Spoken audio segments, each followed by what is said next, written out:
Coucou les merveilles, c'est Chloé. On se retrouve pour un tirage pour les énergies de la semaine qui arrive, donc la semaine du 21. Si je dis pas de bêtises, à chaque fois je suis un peu perdue dans les dates. J'ai pris le Dixit. J'aime bien faire des tirages avec lui en ce moment. Donc voilà. Et j'ai pris 3 cartes. Donc je vous propose de choisir un chiffre entre 1 et 3, 1, 2 ou 3. Vous pouvez faire une pause pour vous centrer, pour voir ce qui vous vient intuitivement, spontanément. Et moi, je vais détailler un petit peu les tirages en vous disant à quoi ça me fait penser. Donc, si vous avez choisi le chiffre 1, je vais me rapprocher un peu pour être plus proche de la caméra, pour bien vous montrer les cartes.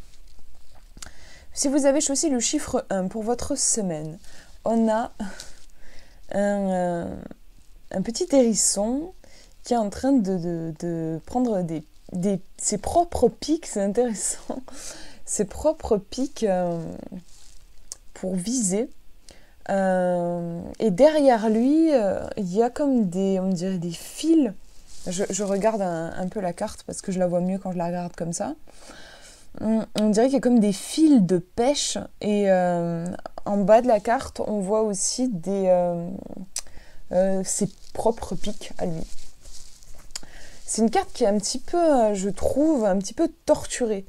Déjà, visuellement, en fait, ce rouge, tous ces traits qui partent un petit peu dans tous les sens, le regard du hérisson qui a l'air un petit peu, j'allais dire, un peu crispé, ça m'évoque ça.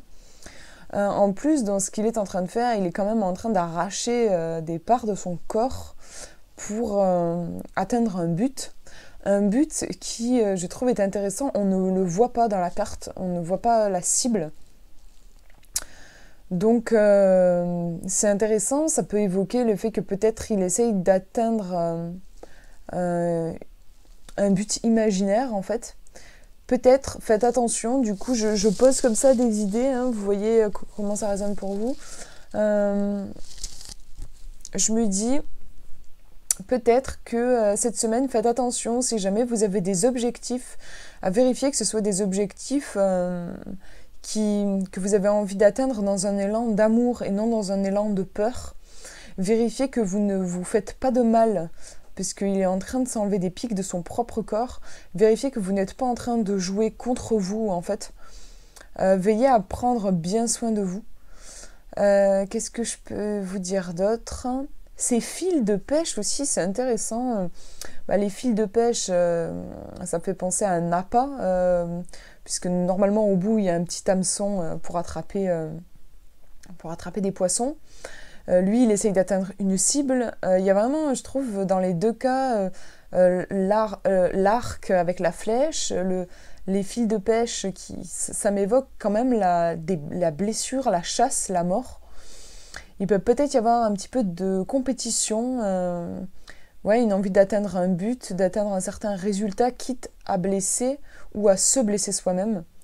Et je dirais en conseil de faire attention, peut-être de mesurer un petit peu si vous entreprenez certaines choses, pourquoi est-ce que vous les faites, et vérifier que ce soit quelque chose qui soit bien en accord avec vos valeurs, et non poussé par, je sais pas, l'ego ou un esprit de compétition. En fait, il y a un petit quelque chose comme ça, je trouve. Après, derrière, je dis des fils de pêche, ça peut aussi être vu comme des toiles d'araignée. Et c'est vrai que les toiles d'araignée, ça me fait penser aux relations. Peut-être qu'il peut se jouer quelque chose au niveau des relations. Ça fait aussi penser à ça, cette idée de compétition, le fait de se blesser soi-même. Je dis comme ça ce qui me passe par la tête, mais ça peut être aussi des fois dans des discussions on peut blesser l'autre et quand on blesse l'autre, quelque part on se blesse aussi soi-même. En mots-clés, je dirais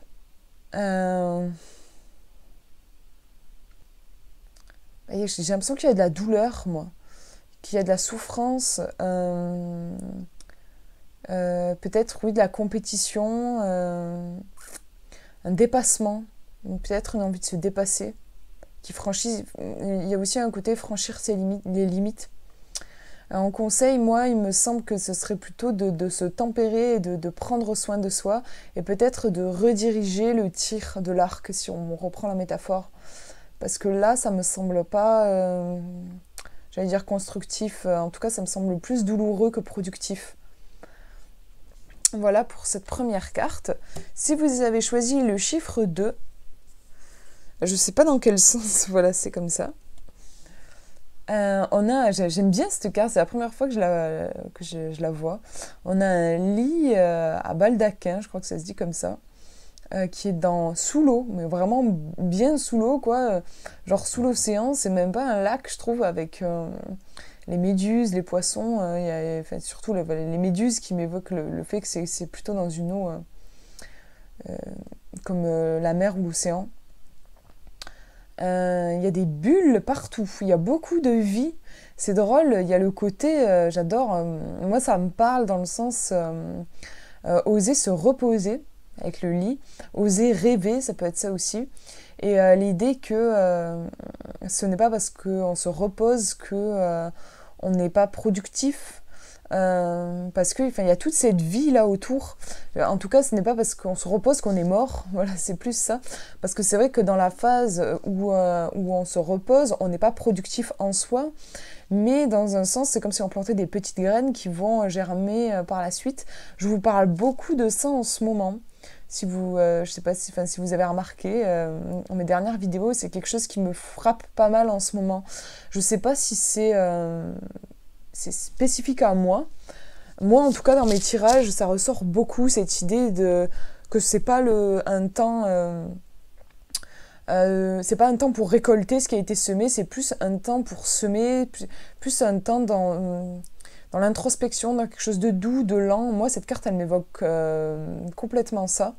En plus, l'eau, c'est aussi les émotions. Il y a une grande sensibilité, un côté rêverie. Ça me fait penser, par rapport à la semaine dernière, la carte avec la pleine lune et le portail. Sauf qu'ici, on est dans un côté peut-être un petit peu plus moins mélancolique et je dirais plus créatif, un petit peu plus Pepsi, si je peux dire ça comme ça. Parce que, je sais pas, tous ces poissons, ces bulles et tout ça, ça m'évoque quand même un certain mouvement. Donc, par rapport à votre semaine, ça peut être un conseil plutôt d'être dans la détente. En fait, ça vous conseille de vous détendre, de vous laisser aller à la rêverie, de prêter attention à vos idées, du coup. Pour y avoir des idées créatives. Il y a un côté beaucoup de créativité, je trouve. Et le fait que, voilà, ça n'est pas être coupé de la vie, que d'être un petit peu, voilà, en position relâchée de détente. Et c'est là qu'il y a de belles choses qui peuvent se passer aussi.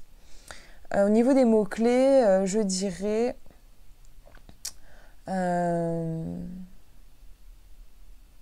repos, oui, repos, détente, c'est vraiment le mot qui me vient le plus. Repos, détente, émotion, sensibilité, esprit créatif, rêverie. Ouais, il y a vraiment un côté être dans sa bulle, en fait, si on veut faire un petit jeu de mots avec les bulles là, il y a vraiment un côté être dans sa bulle, j'aime bien. Et la dernière carte, si vous avez choisi le chiffre 3, on a cette carte, alors j'avoue, je l'aime pas, mais je l'aime pas du tout. Je sais pas vous, quel effet elle vous fait. Moi, chaque fois que je la tire, j'ai un petit mouvement de recul. Mais on va essayer de voir ce qu'elle veut nous dire. Donc c'est un âne qui est habillé en humain un petit peu homme d'affaires, et il porte un masque d'humain.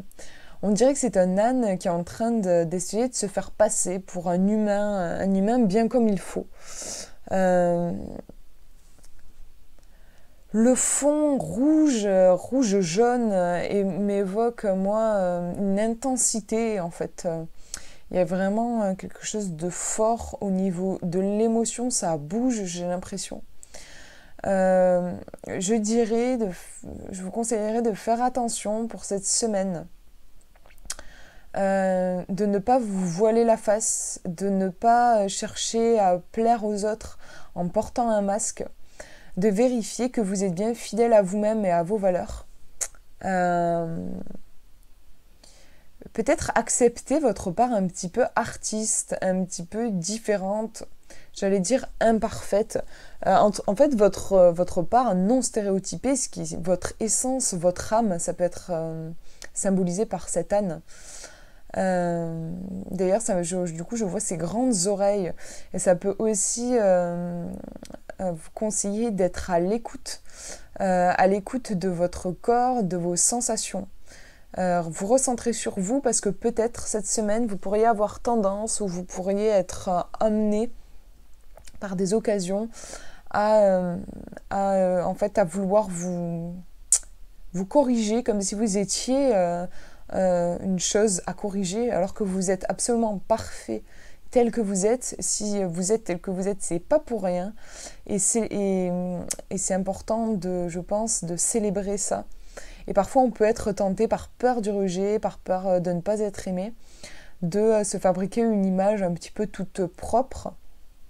Parce que voilà, il porte un costume aussi avec une cravate. Donc, comme je disais, c'est vraiment un côté un humain bien comme il faut. Si jamais, voilà, peut-être vous pourriez être tenté cette semaine de vous, comment dire, ouais, de modifier certaines choses chez vous pour paraître être un humain bien comme il faut. Si jamais à un moment ça vous arrive, essayez de garder cette carte à l'esprit et d'avoir conscience que vous êtes absolument parfait tel que vous êtes, de revenir à l'écoute de votre corps. On a aussi un côté, je trouve, assez organique avec l'âne et un côté stéréotypé, presque, je sais pas, ça me renvoie à l'informatique, moi. Avec le masque et le costume. Je veux dire, en fait, c'est vraiment faire attention aux images. On peut avoir vite des images, de toute façon, la société fonctionne beaucoup sur ça, et revenir au corps, aux sensations, plutôt que de rentrer dans des images qui ne sont pas la réalité. Donc, au niveau des mots-clés, on a les masques, forcément. Les apparences, la peur de ne pas être aimé, je dirais aussi. On a l'instinct qui fait face à une image toute propre. Je sais pas trop comment dire, je parlais d'informatique, parce que pour moi, c'est l'image, l'informatique, je trouve que c'est tout propre, en fait. Je sais pas si c'est une image que j'ai comme ça, pour moi, enfin, je veux dire informatique. Vous voyez, par exemple, un dessin à l'aquarelle, ou alors un dessin fait par image de synthèse. Je trouve que voilà, c'est pas pareil, il y a un côté tout propre, tout lisse dans par exemple les dessins animés. C'est que moi j'adorais les dessins animés anciens qui étaient faits avec de vrais dessins. Et aujourd'hui les images de synthèse, même si on a fait de gros progrès et que c'est pas aussi carré qu'à une certaine époque, je trouve qu'il y a un côté parfait qui enlève une certaine émotion qu'il y avait dans les dessins. Voilà, mais en fait c'est un petit peu ce que ça m'évoque, cette carte, c'est aimez-vous dans votre imperfection, parce qu'en réalité c'est là que se cachent les vrais trésors, c'est là qu'il y a votre âme, et ne cédez pas à la tentation de vous conformer à une image toute parfaite, parce qu'en fait vous vous faites du mal, je pense. Voilà, si jamais il y a autre chose qui vous vient, bien sûr, prêtez attention aussi à votre ressenti. Moi, c'est vrai que cette carte, j'ai un rapport assez fort à cette carte, qui fait que peut-être, voilà, c'est une interprétation qui me parle personnellement, peut-être que c'est pas votre cas. Essayez de voir pour vous. Voilà, bah écoutez, j'espère que tout va bien pour vous et que je vous souhaite une très très belle semaine et prenez bien soin de vous. Gros bisous.